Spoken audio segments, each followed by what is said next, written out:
Hey guys, welcome to Judge Jodi, Paxton Road's Premier League Player Ratings show. What a week it has been for Spurs. Not a good week, a really bad week. Tonight, guys, I'm coming at you with another double rating show where we're going to be rating the players for both the Man U and Newcastle abominations. To help me get through that tonight, I have brought in the big guns. So I have Sean Hurl, Paxton's Own, with me tonight, and I have the one and only Jack, Flat Cap Euro Talk Jack. Thank you for being here, guys. Welcome back. Welcome to the show. How are you guys doing? Dare I ask how you're feeling today? Sean Good to be or welcomed. Jack? Sorry, yeah, good to be welcomed. Not feeling the best, but good to maybe have more than just, we're not doing this solo, you and I, Jody. We have Sean for extra help. It's going to be a team effort here to try to get through two really horrible games, let's be honest. So glad we're doing it as a trio for this. Looking forward to it. I'm a Tottenham addict. And this is my first day of addiction. It's my 600,000th day of addiction. But yes, it's been a tough few days in the world of Tottenham Hotspur. Yeah, it really has. Yeah, I don't really know what more we can say about it. Normally, I talk to you guys about how you thought the matches went, but I think we all know how the matches went. I think we've got quite a lot of players to get through tonight. Just for people who are joining us now or people who haven't been on a double rating show before, we're going to be rating the players for both the Manchester United and the Newcastle games. So got quite a lot of players to get through. Conte did switch it up. He didn't keep the formations the same. He didn't keep the players the same. So we do have quite a lot of players to get through tonight. So what we're going to be doing is talking about our ratings for both of those games. Both not great games, so potentially some very similar scores we might see for some of the players. But I don't think there's really too much that I want to say before getting into the ratings, guys. Anything you wanted to kind of call out before we get into it, or? I would say the formation was the same. Would you not, Jody? That he played 3-5-2? 3-5-2. Yeah, sorry, I meant players. Yeah, players. The players changed definitely. Yeah. Yeah. Yeah, hard to know. I would say two equally disappointing results, but at least how I've taken it was two sort of different performances, though, which is definitely something we'll talk about probably in some shape or form. But that's what I would say. Don't know what to add, but yeah, definitely. No, all It's good. almost there's just a void of sadness. Let's just say, and there's just an emptiness, that we have. Yeah. Yeah, we're all in a bit of a depression here at Paxton Road. Guys, before we get into it, please make sure you like and subscribe to the channel. We really appreciate what you guys have to say. And please put your ratings in as well. I know that you guys have a lot to say about the players as well.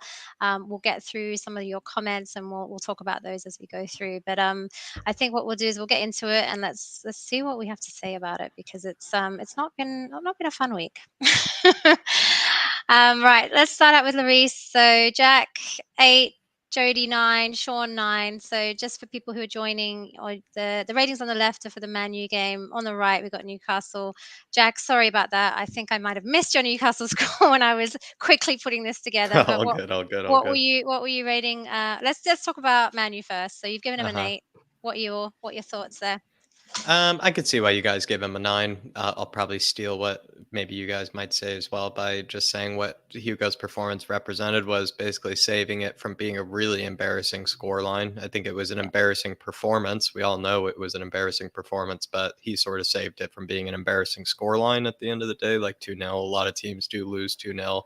And sometimes teams play quite well and lose 2-0. We played atrociously, and Hugo made it not look as bad, maybe on the scoreline as it certainly could have been. And so we can only thank him for that. I maybe only gave him an 8 just because I'm just a bit sad, maybe in general. And then also, maybe I'm being harsh on him, but he did show that sign of a bit of nervousness in the beginning of the game. And with the benefit of hindsight of what we've seen from today, I sort of like to think that maybe there is a bit of nervousness in Hugo right now, but that's probably just me being harsh. So I'd probably give him a 9. I just kind of went with an 8. Yep. No, that's fair. And I think you've summed that up very nicely about what I was going to say. I think the reason for my 9 was basically because he made sure that we didn't get battered like 9-0, I think, on the day. It could have been a lot worse because of all the amazing saves that he did.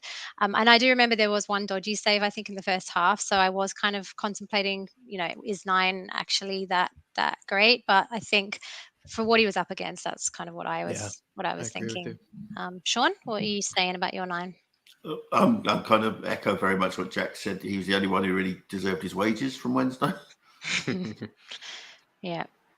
I can just see in the comments, Michael, this is for both games. I unfortunately didn't put Jack's score for today, but we'll get into that. But we are doing a double rating show. So it's a 9 for Man U, an 8 for Man U, and then 3s for Newcastle. Jack, what are you saying about Newcastle for Luis today? Sorry, I don't have that up. I might give him a 2, or I give him a 2 even. I might even say for today, mostly because just a quick thing that I will say. Hugo, I think, made a huge mistake in the first goal. I think Dyer, though, we'll talk about, obviously took a part in it as well.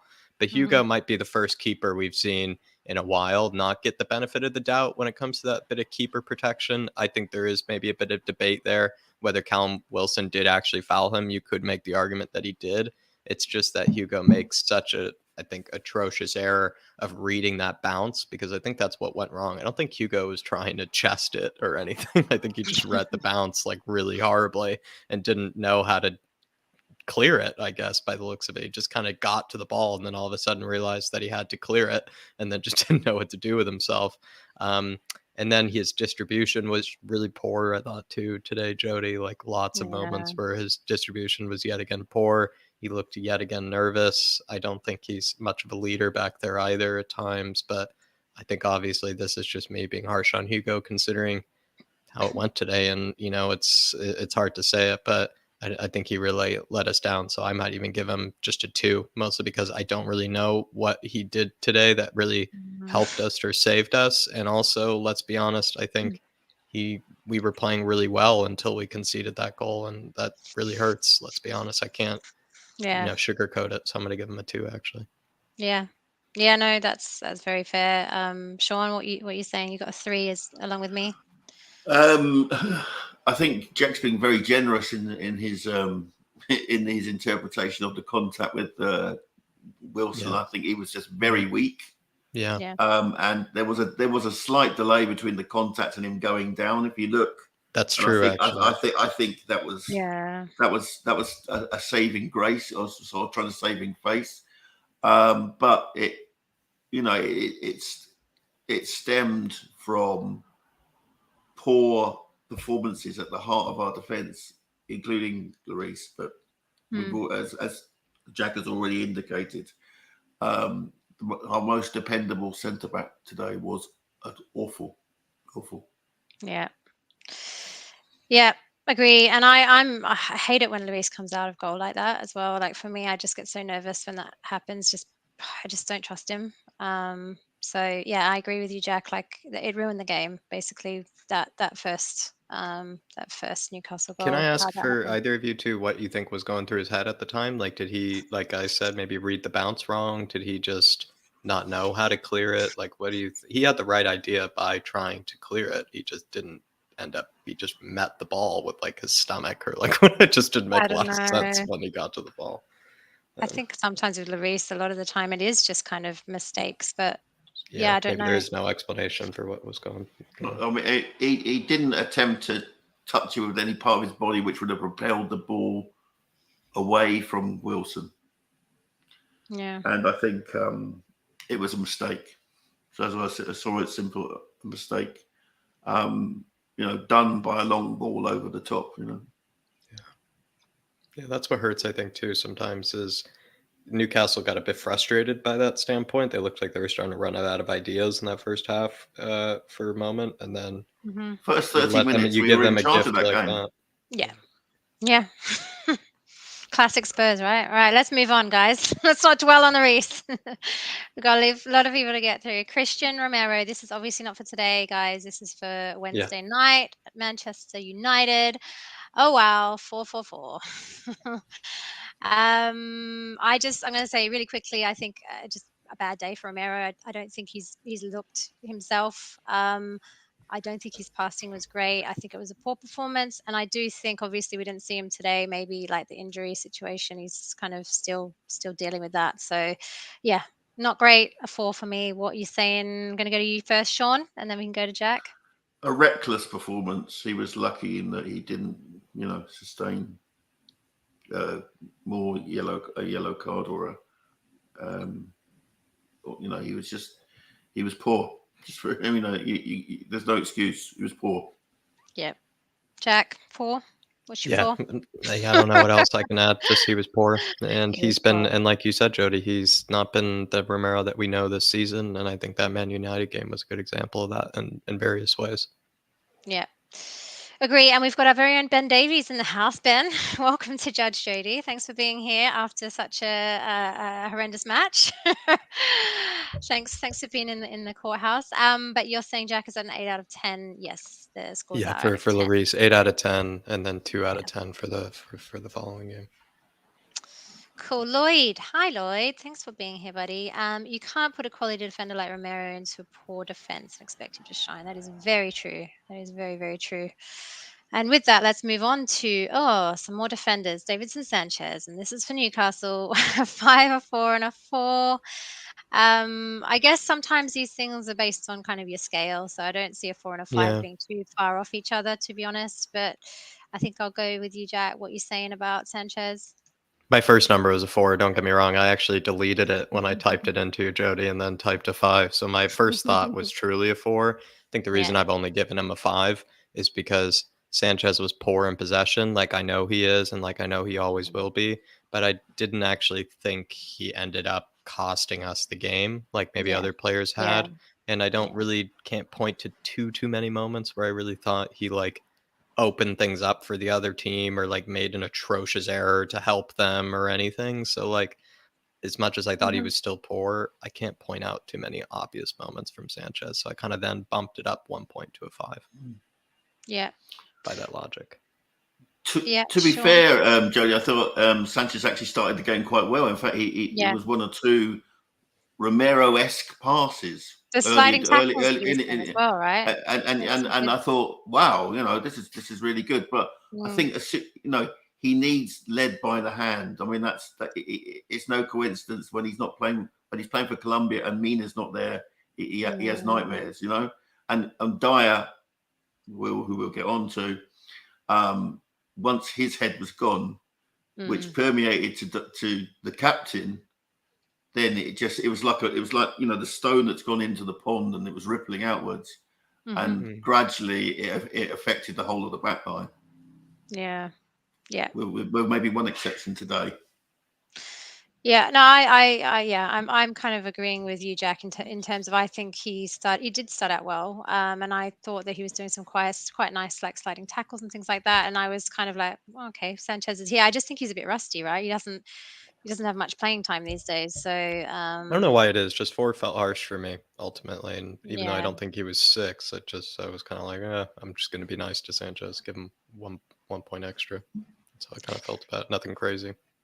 That's fair. That's fair. Right. Let's go on to Mr. Dyer. 3, a 3, and a 3.5. Again, sorry, Jack. It looks like I might have missed your Newcastle. Might be a bit of a theme going on here when I was trying to get this together. That's okay. But yeah, so just guys, if you're joining, again, we've got scores for Man U on the left. We've got scores for Newcastle on the right. So Jack and myself have given Dyer a 3, Sean a 3.5. Yeah, not great for Dyer, right? Man U, I'll start again, just really, really poor day. I think he lost possession. I think in the play leading to Fred's goal, he was struggling against Rashford in that game, I remember, and then he just looked really out of place. Dyer has just not been the same Dyer that we're used to seeing, kind of similar to Romero in different ways for me. But I don't know, what do you guys like? I guess, Jack, you've given him a 3 as well. What were your thoughts on the Man U game, first of all, and then? I've really tried to forget this performance, especially from the back line. I've really tried to forget this one. I think you mentioned that, though, with Rashford causing him a lot of problems. I definitely agree with that. Felt like he was just able to make those runs in behind and just kind of get unchallenged, or not even unchallenged, just like they seemed quite obvious, some of the runs that Rashford was making, and just Dyer just kind of just like sometimes Dyer fashion just kind of lets it happen and just lets it watch in front of his eyes sort of situation. But I think also with one of the goals, it's hard to remember now, but I know he played a huge part in one of the goals we conceded, kind of yet again. I think it was that miscommunication between him and Højbjerg, if I do recall. And then was Fred's it him goal, I or think, maybe? yeah, was it him or Yeah. Davies that helped deflect that one ball in? I think it was Davies, maybe, when I think about it. But yeah, I just thought Dyer was just poor, and I think you mentioned most of it, Jodi. Just yeah, he's lost that dependability, and I agree with Sean. He's been dependable this season, but past 2, maybe 3 games, not so much, and that's scary to think about. Yeah. Yep, agree with that. Sean, what are you thinking? Yeah, he was at fault for the first goal. That attempted chest pass, which was never on, which led eventually to Fred's deflected shot off of the unfortunate Ben Davies, to be fair. Yeah. And I just remember him being led a merry dance. I mean, we can talk about lots of things about the Man United performance and the fact that we increased the number of players in our midfield, and Ten Hag increased the number of players in his midfield and went effectively 4-5-1 and undid the numerical advantage we were supposed to have with 3-5-2. It's just so depressing, guys. I like it better when we're winning. and today he's the lodestone that caused that defeat. He caused that defeat. So what I gave him a 2, and then I gave him a 2. Back pass to Larissa just went past the post. Yeah, I don't know what I was thinking with that 4, to be honest, because that it was nearly an own goal, right? That he put in there. Yeah, he tried to score on us. So I think I was being very generous there with that 4. Did you think he played worse, Jodi, against Man United or Newcastle? Yeah, I didn't think he was too bad in the beginning of the Newcastle game, but then I think obviously, it did come all down. Like he was commanding for us in the Newcastle game. Like there's like 9 clearances and stuff like that. He was playing okay, I thought, in times, but yeah, I think towards the end there it just got sloppy, and the fact that he nearly cost us that own goal, I think obviously deserves being marked down. So it's just that first half was really ropey, really ropey first half. I think from Eric Dyer, I would say even ropier than the Man United one, because the Callum Wilson goal, I think he takes just as much blame as Lloris does. I actually think he takes just as much. Really, Dyer? Because I think it's his own. If you look it back, there's a certain angle that they showed on the TV as well, where it's like it's the only man that's near him, and he had him originally. Then he kind of just let him go. No, it was his originally. And then also the ball, they took an angle from like the south stand. Like if you were in the south stand and you watched it, the ball that's played is just pinned right above his head. You almost just see the ball just go right over his head like that. And then later, I thought, Jodi, maybe I didn't mention this, but I mean, Hugo makes that mistake, but it looked like Dyer stopped as well, like thinking that a foul was going to get called. Then Callum Wilson dinks him afterwards. Like, I think it was just mistake after mistake on that goal. And then also later, like we said, in that same half, he tried to score on us. So it seemed like I gave him a 2 out of 10. I thought it was a worse performance than even Man U, if you ask me. I gave him a 2 out of 10. I concur. He was bad against Manchester United, but he was worse today. And he was, as I say, he caught his lack of assuredness went through us like a fever in a I don't know, a Thai backpackers hostel. It's horrible. Oh, Sean. Big up, Bobby K. Welcome to the show. Thank you for being here. Just show Big K this. He gave him a 9. My son needs extensive therapy. I don't know if you're talking about Dyer. I don't know. I assume not, but let us know, Bobby. Little K, his son, is a massive Eric Dyer fan. Not a good time to be an Eric Dyer fan. Not a good time. Thank you guys for being here. In Dyer's defense, he's played every single minute, I think. I think he was pulled off. He has, I think. Yeah, one substitution. So he's overplayed, and this was going to happen. The trouble is, it's happened back to back in 2 matches. Yeah. Right, let's move on, guys. Let's move on. Ben Davies, 3-4 and a 4.3. Right, so Jack, we're starting with you. This is obviously for the Man U game. Think back to Wednesday night. Obviously, we spoke about that deflection off Fred's goal, so I think that's kind of summed up in parts of it. But what are you saying about the three? The thing I said about this was that I saw the idea behind playing Davies, because in that 3-5-2, we needed some runners and we needed some people to help with that progression. And Ben Davies likes to make more runs forward than Longley. He's nowhere near as good of a passer, I think, as Longley, but he likes to make runs forward, which I think was probably the logic. He just ended up being a really poor defender on the day. So it was like, while we needed him in possession and while we depended on him in possession, he wasn't very good in possession. And then he ended up costing us, I thought, defensively in a lot of stages. And I also thought what you mentioned about those Rashford runs, Jodi, I think Ben Davies was also having a lot of problems with those Rashford runs. They weren't really coming down Romero's side. They seemed to come down Ben Davies and Dyer's side kind of a lot. So I just thought he was maybe equally as poor as Eric Dyer maybe that day against Man United. Maybe equal. Yeah, I think he looked out of place. I think I would have preferred to see Longley start that match, to be honest. But yeah, I don't think it was a good game for anybody. And I think I gave the majority of the players a 3 or a 4. So 4 for Ben. Sean, 4.3. And I know, I don't like giving these 0.3s and things, but I'm being nice to you. I mean, I was just trying to distinguish. I thought, contrary to what Jack said, I thought Davies was our best of the 3 centre backs. I mean, from a very poor beginning. I mean, I seem to remember him doing lots of interceptions, which prevented much more clear chances. I think he did more to deal with who's the guy they got from Ajax on the right hand side, plays with his left foot. Anthony.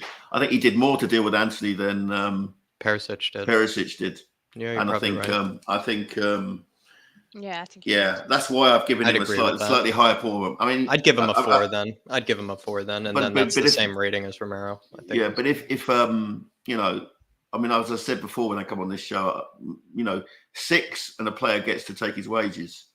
But without any bonuses. 7, they can take their bonuses as well. But none of them on Wednesday got that at all. They were all poor apart from Lloris. Shocking. They were all shocking.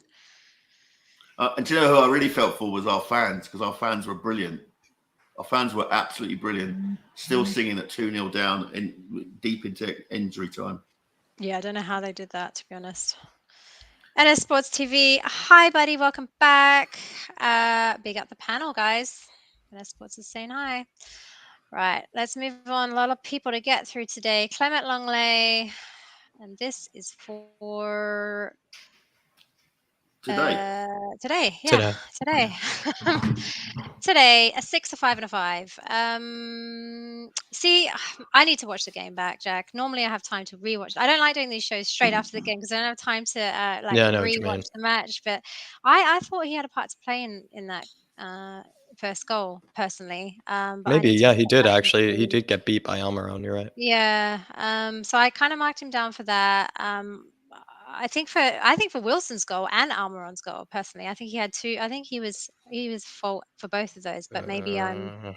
Yeah, I would take a look at Wilson's again. I would look at Dyer and Davies on that one, but you're absolutely right on Almiron's. He got torched on Almiron's. You're so right. I forgot about that. Right. But he did get the assist for Kane, so I think for me that's why I gave him a 6. I think I upped it, and I upped it to kind of that leveling out because I thought he had, there was some stuff that didn't go so well for him, but then obviously got the assist. So for me it's 5, but 6 is that's fair. I think you covered it, to be honest. I gave him a 6 just because I thought he was ending up still the best defender of all 3 of them, by far the best defender of all 3, even though he was torched by Almiron. And he ultimately was the reason, even though Kane was at the back post, it's more Longley's goal than it really is Kane's goal, because Longley does that brilliant flick on, which is very important and requires a lot of skill ultimately.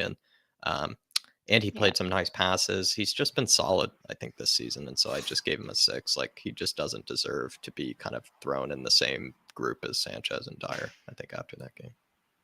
So, and he helped us get a goal ultimately, which I think helps definitely. Fair. Sean, 5? Yeah, I mean, I was surprised. Yeah, I should have marked Longley as 6. Yeah, because he was the best of the defenders today. I thought another curious set of substitutions where you take off the best defender to be replaced by someone who's does something similar to me. I mean, Longley probably deserves his wage this week because I thought he was good. He never panicked. He passes out calmly and assuredly. I can see that he was done a bit by Almiron, but I put more on Sessegnon, to be fair. For his, we'll get there. but yeah, no, that's a mistake on my part, and I would mark him a 6. Cool. All right. Let us move on to Matt Doherty, however you want to pronounce his name.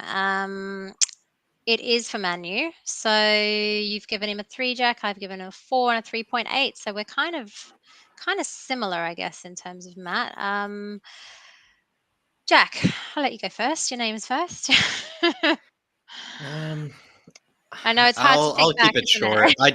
I'll keep it short. He had a great game in the second half against Everton in the 3-5-2. In fact, he had a horrible first half against Everton in the 3-4-3. He kind of showed that he can't work in the 3-4-3 by the looks of it. And then he got that chance in the 3-5-2. We were like, oh my gosh, this is why you play Doherty instead of Emerson. Everybody was on that train. This is why you play Doherty instead of Emerson. He gets another chance in the 3-5-2, puts in an absolute stinker, I thought. Yeah. And if anything, I'd actually put him less than a 3 when I really look at the context of how, when we'll get to Emerson later, we'll talk about how well I thought he played today. I think puts in context of maybe Doherty's performance. I thought Doherty, what's funny, Jodi, is that he has more skill and more technical ability than Emerson by far. It's just he doesn't want to do anything, is how I see it, is that he doesn't want to take on his man. He doesn't want to cross the ball in. He doesn't want to do the things that he's supposed to be doing. If he wanted to do these things, I think he'd be a better wingback than Emerson. True, isn't it? But he doesn't want to do them. And that's what I thought Man United was, because when Jed Spence took on his man at the end of the game, we were shown like, wow, this is what Doherty should have been doing all game. And that's how I felt about it. And so I'm actually going to just stop there because I almost starting to get a little bit mad with Doherty because I really thought he played that poorly against Man U. Yeah, and it's funny, isn't it? Because I think you're talking about like if he wanted to, like Emerson wants to. But he can't do it, but at least he wants to. If you could kind of mix the two guys together, like get the want from Emerson and the actual composure and everything from Doherty, then maybe you could have a good right wing back in You're spot on. because Emerson, like he wants to fight and he wants to get it in there, but he just can't do it. So we'll get on to him. But yeah, I agree with your points there. I think it's a little high for me again for Man U. I think he had a shot at goal, and then obviously you talked about that like lovely ball from Kane. He missed a good chance too, right? Because he had that, like you said, he had that great first touch, and then for the first time ever, he decided to have a left-footed shot. I mean, he's never had a left-footed shot when he played left wing back. I don't know why all of a sudden he had a left-footed shot when he played right wing back. So that was also frustrating for me, is that he blew a pretty good chance, I think, too, at one stage from that beautiful Kane pass that we all saw as well. That beautiful Kane pass. Yeah. Agree. I'm marking you down, Doherty. Sorry, mate. Sean, 3.8. Yeah, I think he was just crushed by the fact that our midfield got crushed, and that's why it looks bad. I think as we were trying to play 3-5-2, but we were playing 5-3-2 for too long. We effectively had 8 defenders, and we couldn't. He couldn't deal with it, and we were just conceding the ball on the edge of our box all the time. Not necessarily down to Doherty, I'd say, more down to other players, more centrally. But yeah, it's it's not a great performance, but not the worst. Right, let us move on to Emerson Royal, and this is obviously for today. We just all right, this is the first time we've got quite a bit of differences here. So this is for Newcastle, guys. If you're just joining us, Jack, you've given Emerson a 6, a 4.5 for me, and Sean's given him a 2.5. I'd rather you guys go first because we watched a different game today. I feel there's some bias coming in here. and there's not meant to be some bias in this courtroom. Sometimes there should be some leveling out scores, a little bit of difference, but that is quite rough. Sean, I'm going to let you go first there. 2.5 for Emerson started like a house on fire today. I'll give you that. And that nutmeg actually made people get out of their seats early on. But once the lodestone that is Eric Dyer had cast his spell, Emerson for me disappeared, and I just didn't see him effective in attack, which is what he was supposed to be doing. And it was I but just 2.5, that's very harsh, Sean. It's very harsh. I sense some bias. I'm not normally no way down you can on give Royal. Doherty a better rating against Man United than you did. I've lost my gavel. I was going to get my gavel. You gave him a better rating against. You gave Doherty a better rating against Man United. Just out of context. Right, Jack. I just didn't see it, Jack. Sorry. I mean, all right, I'll go. And you then should go, Jodi. I'd be curious to see even this explained. Not a lot. No offense. Yeah. For me, he's back after his ban. I think. I don't think it was the greatest Emerson performance. I think little got like in the way of going forward, but when he did, there was crosses in there, and he was when he was getting crosses in, but it wasn't. They weren't on the mark, Jodi, right? the thing is, what mars Emerson is that it's such a surprise when he gets a cross in that the forwards aren't anticipating it there. They're not there. And unless they have that confidence in him that he's going to deliver that crosses, he's I mean, there was one he hiked. He made an absolute the one over to and the one that went to Sessegnon, and it became a good one, but it was, as they said in commentary, that was a bad one because that was a good one, but it was from a bad one. Sessegnon did the same thing when Sessegnon had 20 yards of space. Don't worry, Sessegnon gets his comeuppance too. I think the wing backs are, yeah.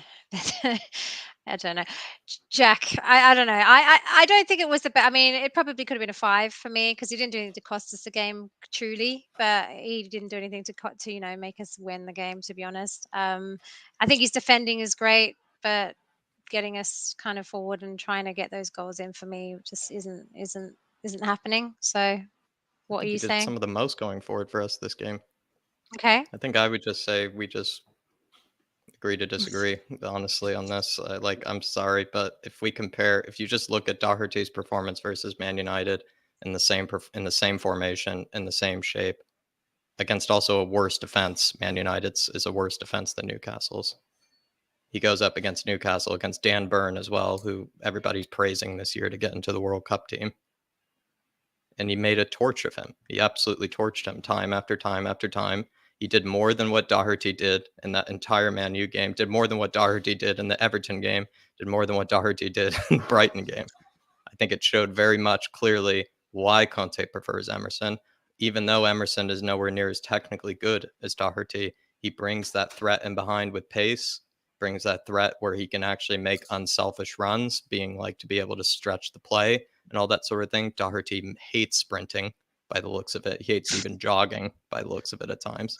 And so, I don't know. I'm just going to go for 20 minutes. So I would just say rewatch the game because I think Emerson did the most going forward. In fact, especially in the first half, did by far the most going forward. I think it was him and Kane that I would say actually did the most going forward on the day. In fact, I think Sonny had a lot of shots, but it was really Emerson that seemed to create the most from what I saw. So I don't want to go on a big rant though. So I'm just going to say 6. I'm just going to say 6. But I would say nothing less than a 6 because there's nothing that he did that was wrong today. I think, in fact, I think he did a whole lot right. Cool. What I saw. Sounds good. Bobby K, you're saying 4 for Royal. Everybody else in I just comments, like the Doherty performance against Man United has to be 2 points difference. There's no way it should even be a point difference between the rating you give for Doherty against Man United and then the Emerson rating today. It has to be at least a 2-point difference, in my opinion, at least. But I just think 2 entire polar opposite performances. Polar opposite. Bobby K. Jack is like Santa being super nice. Okay. I All was right, also let's on move a on. watch Let's along with move somebody on. that hates Emerson. I was just on a watch along with someone who hates Emerson, and they even gave Emerson like a 7, I think. Wow. So, Okay. yeah. Fair. I mean, All right. I'm very I don't have views on Emerson in terms of hating or liking. I see it at what I see, and yeah, maybe I need to rewatch the The game. lawyers made a big case, and I will go back and revisit. Let's go to Ivan Perisic, guys. 3-3 and a 3.3. There's a lot of threes going on in this. This is for Man U. So I think again, yeah, not a great game for Ivan Perisic for that game. I think his finishing was lacking. Obviously, the Everton game was like miles better. I think not that you kind of rate games against games, but I think from a Perisic performance for me, yeah, Man U is far from what where he was in that game. And I don't know how impressed I am really with Perisic. I mean, I do prefer seeing him start than Sessegnon, but I just I don't know. I'm not entirely there with Perisic at the moment. Wasn't the greatest performance for Man U, but I know the whole team didn't play well. So Thought he wasted good chances in that game. He had some good chances, and I thought he kind of wasted them. I think that's If what he's anything, he been had 2 doing. good Yeah. chances. I thought he had 2 good chances right on the left-hand side. Sized up his man, took it past them. I think one of the times he took it past Dallo, he just made a heavy touch afterwards and ended up just hitting it out of play, which was a bit sad. Like, that was a bit poor. Then the next time he took it past Dallo, he went for, I think, a right-footed shot, which ended up kind of being like a right-footed shot that I probably would have taken. It just ended up being like a 3-mile-an-hour sort of dribbler. So I think he wasted two good opportunities that day going forward, which is sort of what we depend on him to do, which is to be good going forward. And Yeah. I don't think he really was. Yeah, agree with that. What are you saying, Sean? I think Perisic's biggest contribution this season has been in trying to build the confidence of the squad. I don't think on the field he's really set the header on fire. To be fair, but he was. Yeah, it's been good coaching, right? But I think he was particularly poor against Man U for all the reasons Jack just said. Missed chances, poor decisions, and he seems to be bullied. He seemed a bit bullied on Wednesday night. I mean, he made Dallo look. He made Dallo look like I don't know, Reece James or something. But anyway. He didn't. He wasn't the only one, though. I don't think that looked bullied on. No. Yeah. But I expect more given his experience. Yeah, I do. I'm not as convinced with him yet. He has definitely had moments, but he's not. I'm with you. Yeah, I'm with you, Jodi. Do you know what? I'm starting to think that our best 2 left wing backs are on loan. Udinese and Atletico Madrid, but no, we won't go there. Right, guys, we are moving on to Ryan Sessegnon. What we're saying, a 5, a 3.5, and a 2. Oh God, we're gonna get. This one is generous for me. No, this one's generous for me. Yeah. I had mine was higher, and then I thought about the game, and I bumped mine down. But I think it's definitely for me. I am a Sess fan. Like I said, I prefer Perisic starting just because of he's got so much more.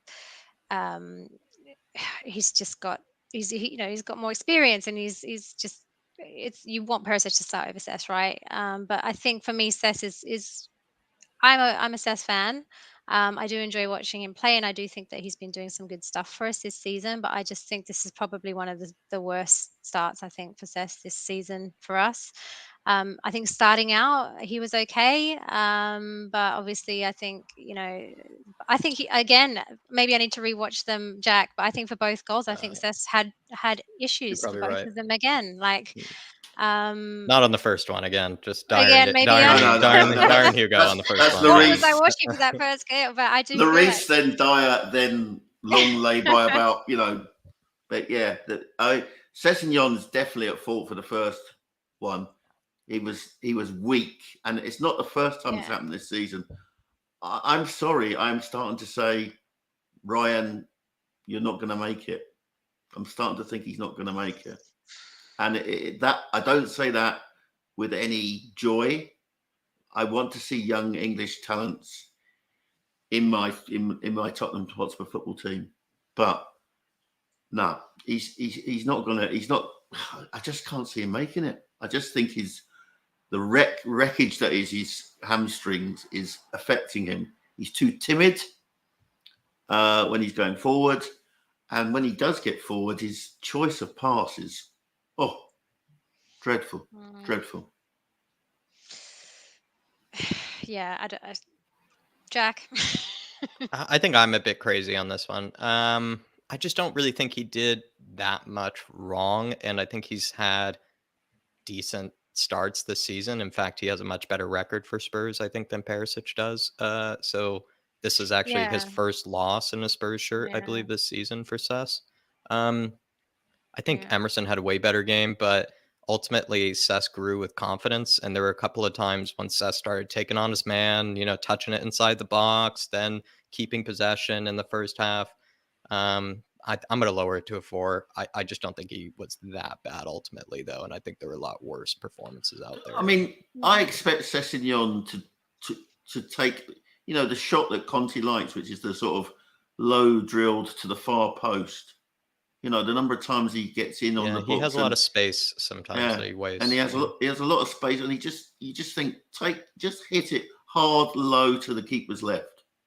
And he just doesn't do it. I mean, it was a bit like, to be fair, it was a bit like Reguilon last season. The number of times he would get in on the back of the back of the box and would just not hit it. Yeah, I agree with you. And I just think that is such a Conte left wing back thing. Mm-hmm. I agree. And it just. Yeah. I know. It's tough going, guys. Just going back here, I know we're at left wing back and we want to get through these guys, but Bobby K's asking about Spence here. Going back to right wing back. Panel, I feel Spence should have been given minutes today. Your thoughts? I think a lot of us would love to see Spence. I think we know Conte doesn't want him to start or be on the team, really. I think after today's comments, I think Conte mentioned Spence just isn't ready. I don't know, guys. What are you thinking? Like, I mean, I'd love to see Spence personally, but I just don't think that Conte sees him kind of in the tactical nature of his game. But Jack, I think we all want to see Spence. You're right, Jodi. We all want to see Spence. It's just, will we ever? It's probably not the case. I think after we've judged these past few games, what we can say is that I think Emerson made a good account for himself, or maybe Doherty didn't. And maybe Spence can at least take Doherty's spot in the challenging. We know Conte loves Emerson even more than I do. But I think Spence at least, or at least clearly according to this, at least Spence, I think should at least replace Doherty in that rotation. I think he would, I think Doherty just didn't do enough in these games, and Spence I know should be able to do better in that with what the chances Doherty was given. So that's what I would say. Yeah. Sean, anything to say? Well, if you haven't seen I just did a review with Sid and Sam. You'll see that there was quite a big discussion about Spence, and we all said that, in the cameo that he did at Old Trafford, which you had indicated, he actually, got to the byline. Exactly. It wasn't a particularly good cross, but at least he did got the to one the thing we were asking for. Yeah, and I want to see it, and I want to see it before the World Cup, because we are weak at the wing back, and that's supposed to be Conte's, most treasured position. It is right, guys. Thanks for that. Let's move on to Højbjerg. This is for Manu 333.5. I think this is probably Højbjerg's lowest score ever on this show. Yeah, I mean, is it an injury situation now that we've seen that he didn't play today? Minor injury, yeah. Yeah, I mean, he didn't look comfortable, I don't think, at all in that game. Zero stats as well when I went to relook. Like, he really didn't have any kind of impact on the game at all for me. Yeah. I just seem to remember him hanging about on the left wing, which for a predominantly right-footed player who creates from the right inside, if he's playing an 8 or a 10, he plays on the right-hand side. I just thought, well, what's going on? It was.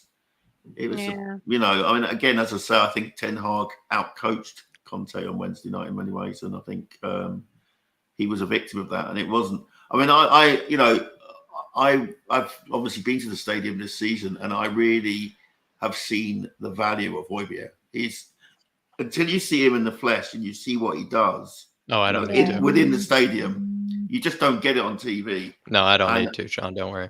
And I think I see the Højbjerg brilliance every day. Don't you worry. He's I think you just get a fuller. All right, I'll accept that because you're better a spotter of a player than I am. Højbjerg lover.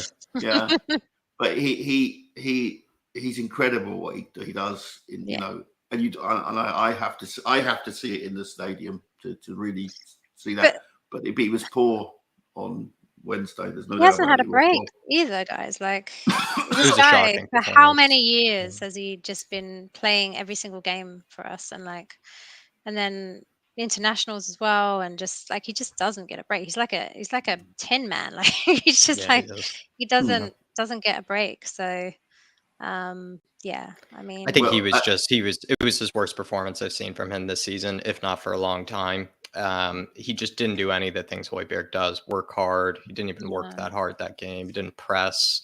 He didn't get on the ball and make things happen like he has this season. He just wasn't Højbjerg. I think that's how you would put it. He just wasn't. But at least, exactly. And at least it wasn't, like everyone's getting threes in this match as well. It's not like Højbjerg's kind of a standout outlier in the game. Like, if he was getting a 3 and everyone else is getting a 7, then that would be weird. But I think the fact that everyone else is getting low scores in that game kind of shows you that it's not necessarily him either.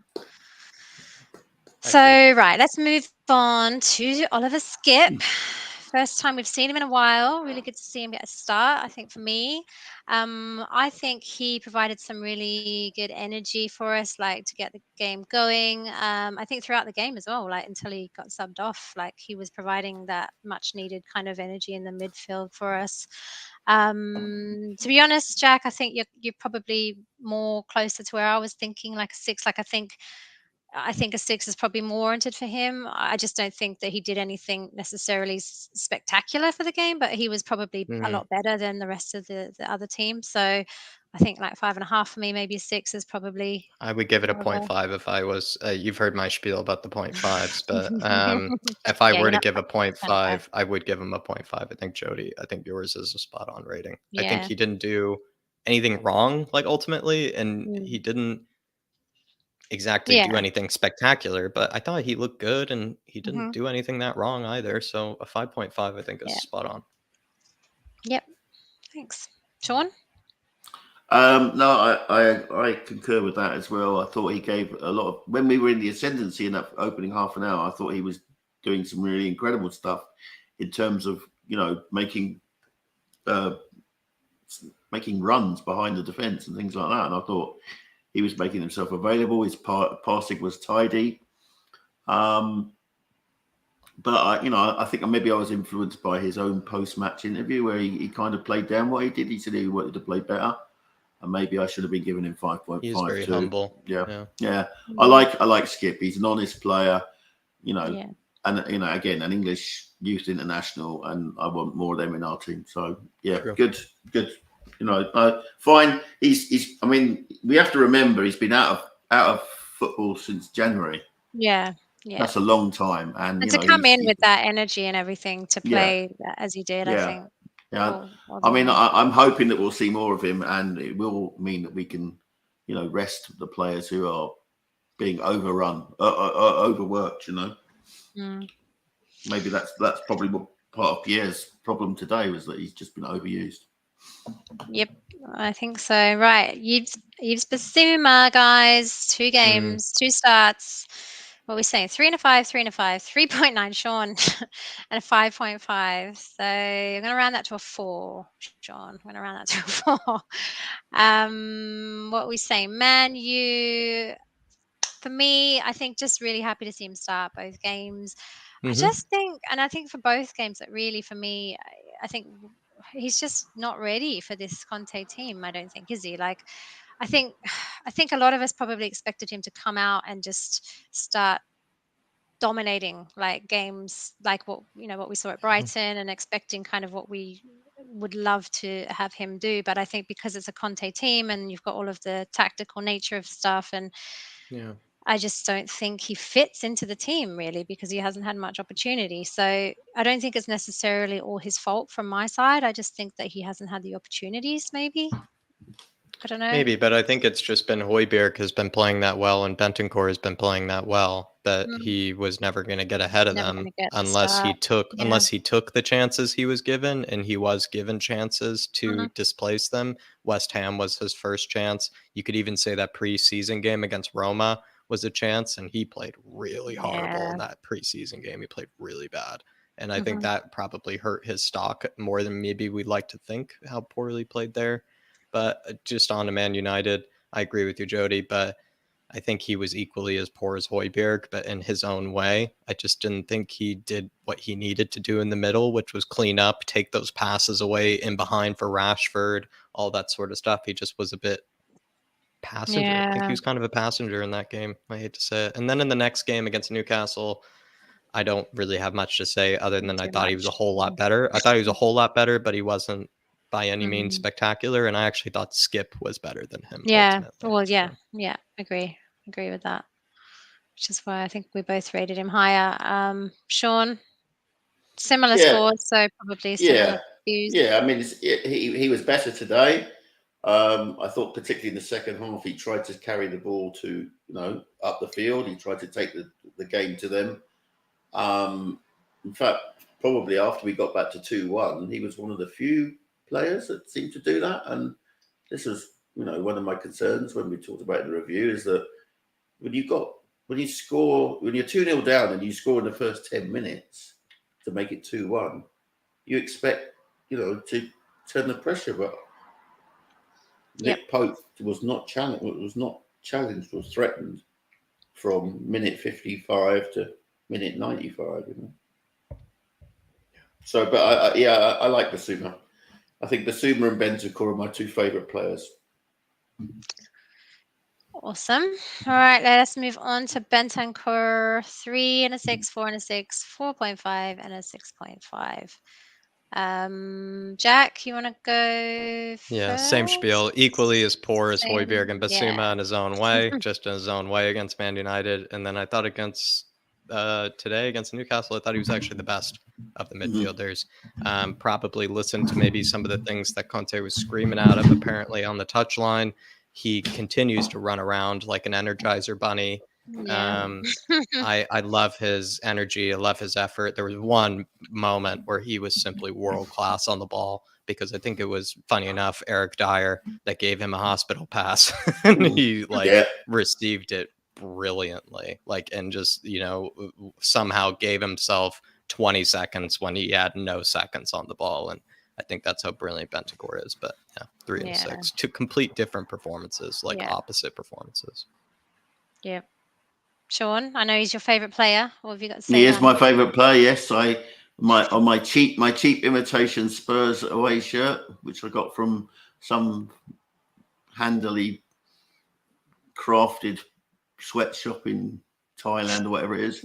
It's Bentancur's number that's on it. He's yeah. I mean, I can only echo what Jack says. A class act, doesn't panic, even on the edge of his own box. He doesn't panic. Always seems to have the right, an awareness of what's going on around him. Manages to take the ball out of trouble. He was our best player today. Our best Yep. player today. Yep, no, I agree. I think he's always on point, this guy. I think he's one of our best players, like you said. I think other than Kane and Skip, I think today, I think he was one of the better players. Man U, Jack, I think you're completely right. I think it wasn't a good day for him. I think he was really starting to fade, I think, kind of towards the end of the match there. I think he was really struggling with that Man U press, I think, as all of them were. But I think, I heard he um, gave the ball away a lot in that game. It's hard for me to remember. I didn't yeah, want to watch back the Man United game yeah. at all. But I heard a lot of people were saying they gave him a low rating because he just gave the ball away more than the others did. So Yeah. I actually thought he started out okay in that Man U game I agree. because he's been trying to get goals in, right? Like I think he had a couple of opportunities in that game, and I was kind of thinking, like I was taking notes down during the start of that game, thinking, wow, he's like really playing well, and then like you get to like half time towards the end of the match, and I'm thinking it's a completely different performance to what I thought was going to happen for him. So, yeah, I think a 4 just based on the fact I think he started out well, but yeah, he ended up pretty terribly. But yeah, I think today was a lot better, and I think he's just going to keep getting better, hopefully for us. And I really like him as a player as well. So just hope he can continue to perform for us, and hopefully get a goal soon, because he's threatening. But yeah, that's not his forte. no, it's not his forte, I know, but he's trying. He's trying. We want to get them from anywhere, right? So I don't know. He likes a souvenir instead. He likes a good souvenir into the stands. That's what he prefers. Well, what about the goal he scored against Leicester? Oh, brilliant! That yeah. I would just say most times when I've seen it, usually it's head towards the rafters. Yeah. All right, Son. What are you saying, Sonny? What are you saying? 5-5, 3-5, 4-3-4. Right. So, Jack, you've given Son a 5 and a 5. I've given him a 3 and a 5, and Sean, you've given him a 3 and a 4. I'll just go really quickly. Son's my favorite Maybe you player. guys Make go no instead of doubt of me. it. I don't know Yeah. how much I have to say. No. I think I think that game I was giving everybody 3s basically. I think for me, really disappointing game for that Man U game. I think 39 touches. I think he didn't really see the ball. I think pretty typical of Son's kind of games these days. I think he had one shot that went over the bar. I think no real It was a good threat. chance Like too. it was a good chance it didn't come off. Like just I think for me, I was just like really disappointed with him and the whole team for that game. And then today, like mate, so many chances. Like I just felt so bad for this guy. But like mate, you've got to have you like He's got to why bury one of is this those. not Yeah. happening? You've got to do it. Like I think, is it a confidence issue now? Like I was kind of giving him the benefit of the doubt, like weeks leading up to this, but now it's kind of like, how are you not putting that ball in? Like there's so many, like how many chances did you have today? 2 of 5, I think. 2 on Yeah. target of 5 chances. So, and none of them went in. And it's getting to that point where like Kane's got 10 goals this season. Like Son, mate, you need to step up. So yeah, I am. I don't know.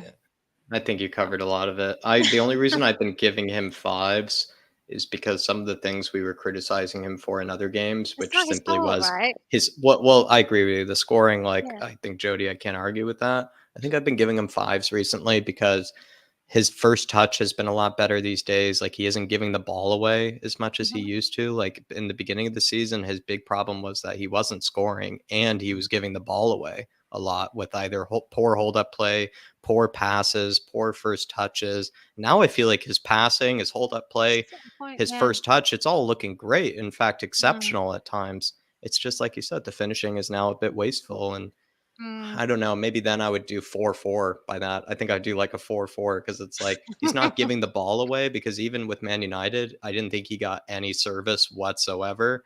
But the service he did yeah. get, he held it up well. He, found Kane. He didn't give it away. He had nice first touches. He was able to hold it up when people were Mm, bothering him, and he had no support whatsoever. And so it's hard for me to like get angry at players like that when you kind of yeah. see that they don't have any support.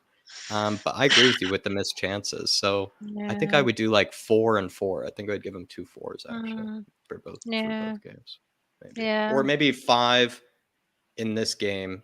No, actually, yeah, that's tough. I agree with you, Jodi. I think I just agree with you. Could 3 be and a 5, 4-4. 3 and a 5, or 3 and a 4. Just because the missed Yeah. chances, like you said, good point. Yeah. Sean, what are you saying? Yeah, I think I concur with Jack on his first touch and his thing earlier in the season were very poor, and to me it's very inconsistent. The thing that I really loved about Sonny was his ability to carry the ball, and I just don't see that anymore. The ability to he doesn't seem to dip the shoulder and then go around the outside and hit it in the top corner, and often he seems to get the ball caught up in his feet. Maybe he's overthinking it. I don't know. I mean, I love him to bits, but he's not having the best of seasons, and I think I don't know Is he what is he carrying the hopes of a nation into a World Cup like many other players. I don't know. Well, that's what I was going to say. Is he going to come back after the World Cup better or worse? I don't know. Yeah. I mean, no one was happier when he put that hat trick in against Leicester than me. And then he went away. Then he went away to the South Korea and scored 2 goals. And then he seemed to sort of he stood still again for me. He's not. I don't know. He's not as spontaneous as he was last season. And it's but the carrying. It's the carrying of the ball. Is it the formation? Well, it's the change in the formation. Yeah, I feel like he doesn't have as much opportunity at the moment because of the way we're playing. Some people seem to suggest that him and Perisic don't really work well together. I don't know. I haven't really studied that. Maybe Jack has. There's a record that proves it, that all of the games that Sonny has scored more have been when Sessegnon has played. And there's also a record that shows that all the big games that we've lost this season, apart from this one today, Sessegnon has won and Perisic has lost. So there is something to say about just the record is better when we've played with Sessegnon. But then again, like after today, it's hard to know. But I would say at least though that Sessegnon ultimately didn't do a whole lot to make it, my concern for not just for Sonny but for everyone who's involved in the World Cup is that that they're going to be worried about an injury. There's no you only have to see what happened to Richarlison when he took that blow the other day, how devastated he was. And I think it's going to it's going to be a concern until the Leeds United game is done, I suppose, and we can wave them goodbye and hope they come back. But that's what I've always said, is that I just want to get as many points on the board now before that, because we don't know what's going to happen after that. And because of all these 3 days in between games, it's just like, just not capitalizing on these 2 games is really put us back, I think. Mentally as well, I think, for the team. But anyway. The problem is there is no, he doesn't have a week to fix it. No. They're playing again Wednesday, Yeah. We move again, and we move again to Harry Kane, guys. Last player of the day.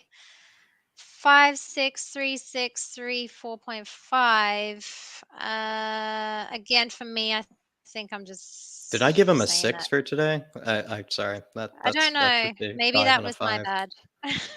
If I might have. Knowing my bias, I probably noted my rose tinted glasses. I probably did, but I would give him a 5 and a 5 just as a caveat. Just a 5 and a 5 was what I would give him. I think the 3 for me. I just think it was the fact that he was in Martinez's pocket all game, like for that Man U game. Like, I just Harry, the captain of England, should not be bullied by Martinez. Yeah, that was kind of my thing. Like, I just felt that he had him on lock, right, for that whole game, and I think we had no other options in that game other than trying to get the ball to Kane. So I think for me, that's why I think Kane deserved a lower score. And I think I probably did this straight after the game as well, when I was really emotional. So I think I just gave him a 3 because I think that it was just a terrible game, basically. And I don't think Kane should have tried to do better, I think, from my perspective. Having said that, I think I've undermarked him today. I'll probably give him a 5. I'll probably give him a 5. Well, he did get the goal for us, didn't he? He scored. Classic Harry header. Like, brought the game back for us. That's kind of why I bumped him up to a 6. But like, again, it wasn't the best day for Kane. It wasn't the best day for anyone, was it? But I think a goal deserves a higher score from my perspective. And I think he did create like some nice chances, I think, with Son, and I think he was playing well with like Skip and the team as well today. So I don't know. I probably agree with you about the Lissandro part, just because I still am one of those. I'm kind of like a Gabby of Anglehor. I just don't really rate Lissandro Martinez. Still, like I still think he can be easily. I still think he can be easily got at. Like, I think if we had like a Richie available to us that game, and you had like a bit extra firepower up front, I think Lissandro would have definitely been exposed. Had there been even if there had been, hate to say it, somebody like just bombing down the wing on that right wing back spot, which Doherty never tried to do once the whole game. I think that would have helped Kane as well. I just think Lissandro, I'm not really going to give him much praise, Jodi, because I just don't think Kane and Sonny had any support. So any half decent defender would have a good game if they're not given any support. That's And true. that's how but then again, that makes it probably, why did I give him a 5 then? I'm mostly giving him a 5 because that pass he gave to Doherty, was one of the best passes I've seen in my life. That was one of the best passes I've seen in my life. And I thought Doherty really made a meal of it and really messed it up as well. And so I would give him a 5. I think I would give him a 5 for that one alone. I think if just for that pass, he gets a 5. Just for that pass, he gets a 5. Because we should have scored from that. It was really that brilliant of a pass. We should have scored. Yep. That's fair. That's fair. But I agree with you apart from that as well. Sean, 3, 4.5. What are you saying? Yeah. As I say, I think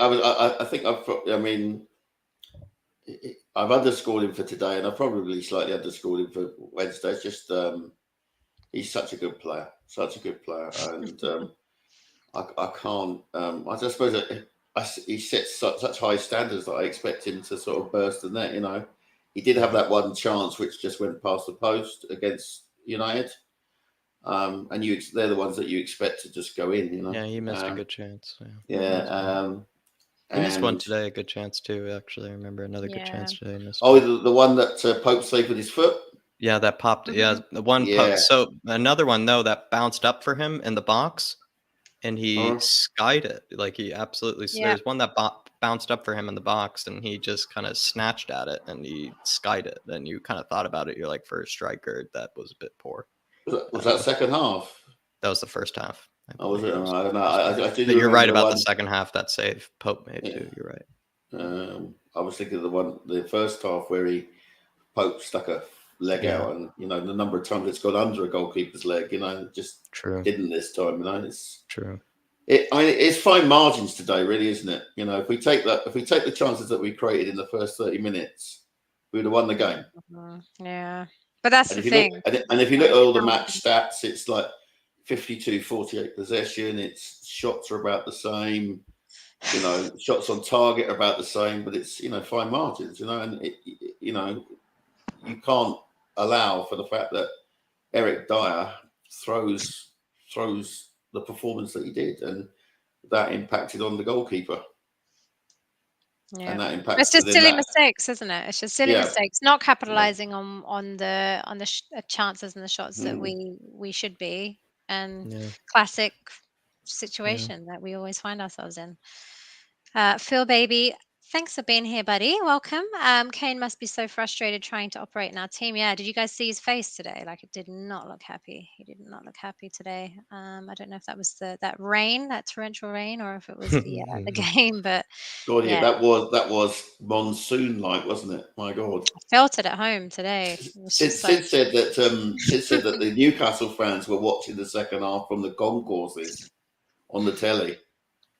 So if Newcastle fans are usually, will be bare-chested in the middle of the winter, were watching it. It must have been pretty bad, yeah. Right, guys, we're going to move on to Crime of the Week, because it has been a bad week. It's been a week of jail time, lockups, all things criminal. I don't think there's any surprises what's coming up, really, to be honest. We've had a few nominations this week. We have the whole squad, bar Lloris, I think, probably, for Wednesday night against Man U. We have Conte came in there, and then we also have today's squad, probably bar a couple of players, maybe Bentancur and Skip and Kane, potentially. But, I mean, primarily Emerson. Sorry, Jack. And Emerson.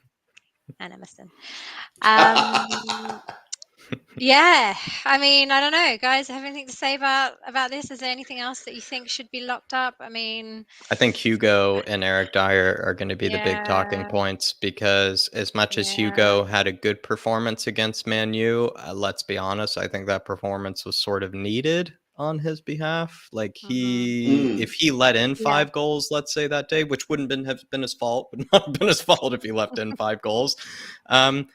You then and then he had this performance today. I think there would be even more anger about Hugo right now. But the fact that he did have a good performance against Man United sort of helped him out a bit. But if you look at the whole of this season, Hugo has been shoddy and Hugo has been sketchy. And Yep. if he, like I said, if he didn't have that good performance against Man U, I think there'd be a lot more people at his throat maybe today. So I would say the crime of the week, or the two people I would put in jail, the two people I put in jail would be Moon Boots, Eric Dyer. Just because two atrocious performances, and even Sean admitted it, I think, and he's a big proponent of Dyer, and he still said, you know what, Man United and Newcastle, not acceptable. So I would say he goes in the jail, and then Hugo goes in the jail, if I'm going to be honest too. I think Hugo goes in there too. Despite Man United, I think he goes in there because you look at the whole season, Hugo has not been reliable. He's just not been reliable. Simple as. Yeah.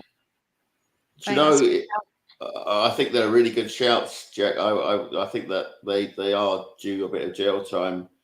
I am more and more prepared to see Fraser Forster being in goal for us. I think he's really. I mean, because it's becoming Hugo's dropping, like he's spilling basic things. But Forster, like, is he any better? He's better with his feet. He's so much. Look at the North London Derby goal. The North London Derby goal that he conceded, I still am gonna have nightmares about. And God, I don't know. I just feel like if what we're asking is for a keeper just to catch the ball, I mean, Forster might be that guy, because there have been times now where Hugo can't even catch the ball. Like Hugo can't even, and especially in the beginning of games, Jodi, in the beginning of the games, Hugo looks really nervous. He looks really nervous in the beginning of games. And if you need to make him to make a decision, he seems to make good saves. But if you ask him to make a decision, he won't make the right decision. And I think that's where it also comes down. Would Forster make a better decision more times out of 10? Maybe. I'm not sure, but maybe. I just don't know. I think I've seen Forster play for Celtic up here, so to me he's got Champions League experience. He's got, I'm not saying that Hugo should be dropped for Wednesday, because he was just as likely to pull out a really good performance. But Bournemouth away, I would say let me see Fraser Forster.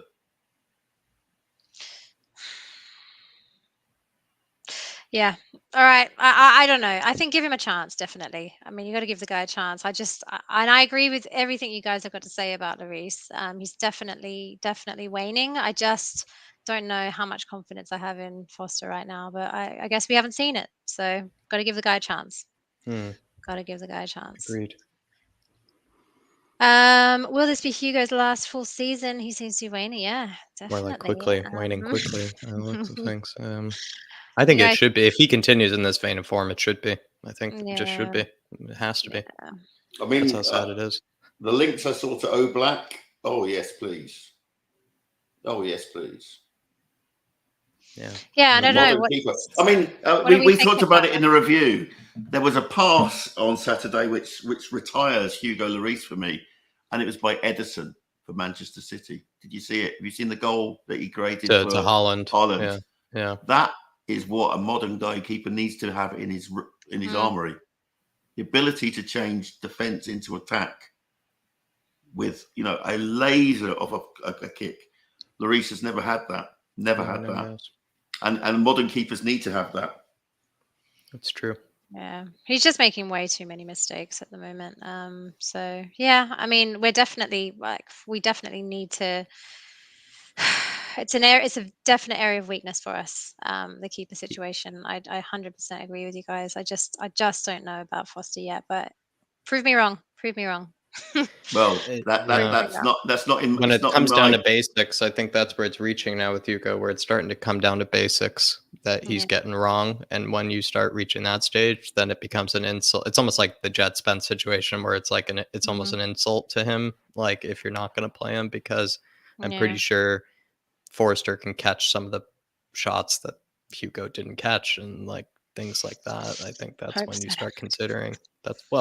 He's a professional keeper. He better be. I think if Hugo, he's got better feet than Hugo. Hugo's also. It's just Hugo's nervous, and I think it just shows. And I think lots of the times where Hugo's looked nervous and looked shaky, like you just have to maybe consider playing somebody else, because he only looks shakier and shakier each game. Apart from the Man United one, I think he has looked shakier and shakier each game. And that's do you know what was quite telling as well? Lloris disappeared straight down the tunnel tonight.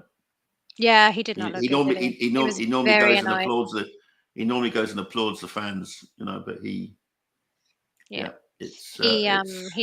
did not look happy at all today. No. And I'm not, you know, I wouldn't want him to be. I would want him to look annoyed as well because he played terribly. So right, guys, we have another really big week coming up. Again, trying to like pull the reins up to get excited about Spurs is just really tough at the moment. But we've got Wednesday night Sporting. We've got Bournemouth away. I think on Saturday, 2 must-wins, I'm assuming. Any early, like, what do you guys think about Wednesday? Like, we gotta win it. Like, I don't know. What do you think? I'm not even confident. I'm just not loving Spurs right now. But I'm not really a favour this, but I've seen that their manager's been linked with a vacant job at Wolves. Is that correct? Amorim, their manager. Yeah, it's either him or Nuno, but supposedly he's going to be sticking around. Is he? Yeah. Yeah, he's going to be sticking around.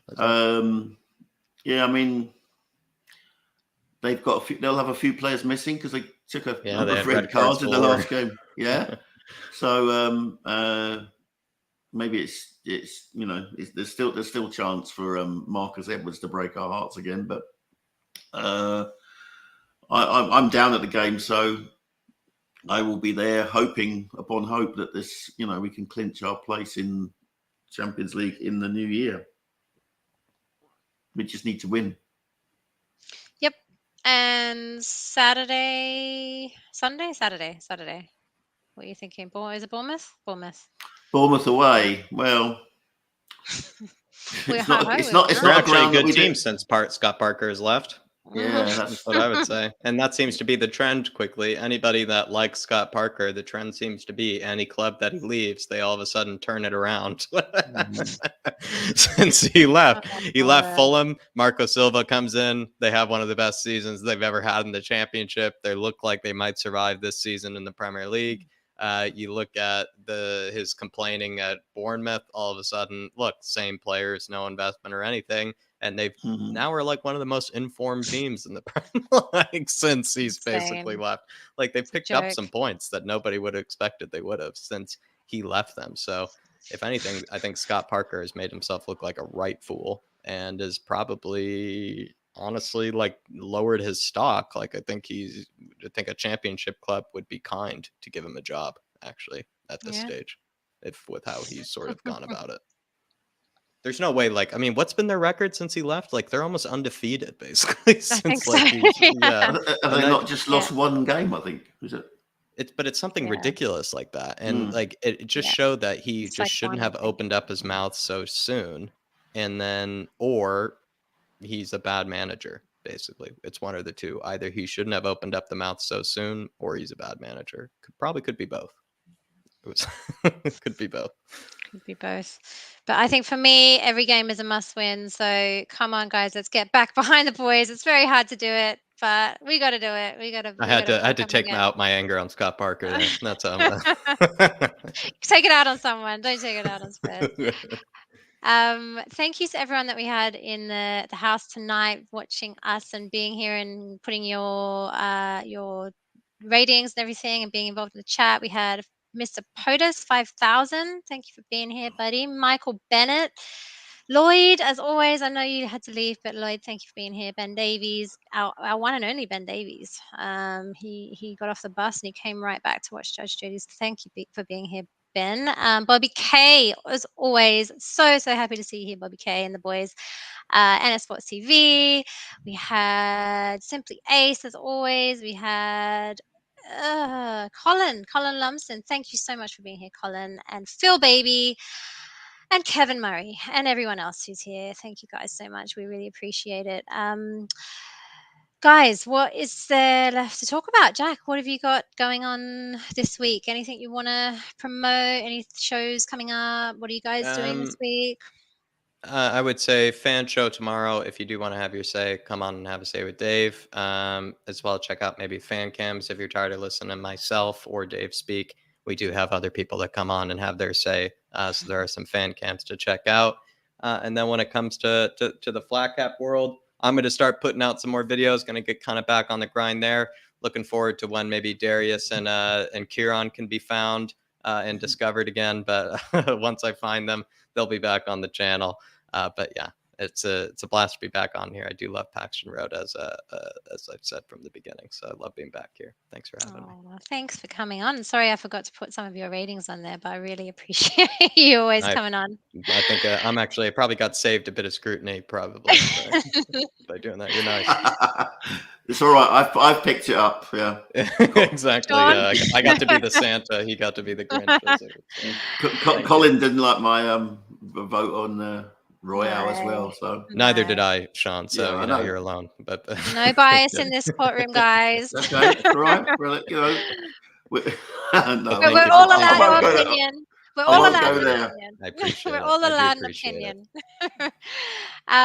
Sean, anything you wanted to put out there? I know we've got some stuff coming up on Paxton this week. Yeah, we've got talking points tomorrow, which I think will be more dissection of today's game. And obviously there will be a preview show on Tuesday for the Champions League game. There'll be a reaction show on Wednesday after the game. I will be at the game, so I won't, you won't have my 2 pence worth of rubbish in the review show. And obviously there'll be fallout from that. And then obviously I think there'll be more shows to come. I think soon it will be, transfer speculation time when the extended window, which concludes the whole of the World Cup, plus the actual window itself. So yeah, we'll look forward to that. And I'm obviously trying to get together with the podcasters that do the N17 Women podcast to have a chat about why we should be supporting the women's team as well as the men's team. So Ash Neville on fire right now. Ash is. She's playing the free-flowing role that we actually need in this team. I was lucky enough to be at Leighton Orient's ground. Playing like wing back, right wing back, center back. She was incredible. She was incredible. I mean, she started off as left wing back and left winger. And finished up at left back. She is just an incredible player. But she's all over the pitch. She's like a Bentancur. Yeah, she's incredible player. I mean, she's worth going to see. But I also saw some great players. Celine Bizet, I think, is a really good player. I also like Drew Spence, and then Shelina Zadorsky, who's the captain. I like the fact that she's got a bit of a blue tongue when it comes to disputing throw-ins with referees. We love that. That was the one good thing about being in the in Leighton Orient's ground. You could hear everything the players were saying, But yeah, I would certainly encourage people to get along and go and see them. I have a season ticket, which if I don't often get down. So I mean, if someone wants to use my ticket, it's I'll available. I'm very jealous of that season ticket. I'd be there all the time too if I were able to. I'd be there. Yeah, I was gutted that I never got to the City game, even though the girls gave us a bit of a cuffing yesterday. But I think what I like about it is there's less pressure. There's less pressure. We're up against teams who've been professional for 10 years, so it's we're good. Making a good case for ourselves. I think, especially after last season, making a good case for ourselves. So yeah, there'll definitely be a combined Paxton Road N17 Women podcast to come. Nice. Awesome. Thank you, Sean. Thank you, Jack. And everyone who's been watching, thank you so much for being here. Please like and subscribe to Paxton Road if you haven't already. We really appreciate everything that you guys do. And please like and subscribe to Jack's stuff, everything that Jack's got going on at Flat Cap Euro with David. I cannot recommend enough Jack's scouting. I mean, he's got a very devoted... Not enough English for you, Sean, but we'll get there. We'll eventually get there. Not enough English players, but we'll get there. No, but it's I mean, he has a very devoted following in Georgia, of all places, where he scouts these incredible players who are now ripping it up in Serie A. And Jack was on the Kim Min Jae train long before everyone else, and now it looks like we should have been buying him. Yeah, Napoli have done me proud. Anyway, thank you guys so much for coming on. It was a tough one to do, but I really appreciate you guys being here, and we'll see you guys. I'll see you guys next week. I'll be back next Sunday for the Bournemouth game. Hopefully, we'll have 10s all around for all the players, and it will just be smiling, happy Spurs again. But until then, I'll see you guys next week. Come on, you Spurs, and have a great week, guys. Stay safe.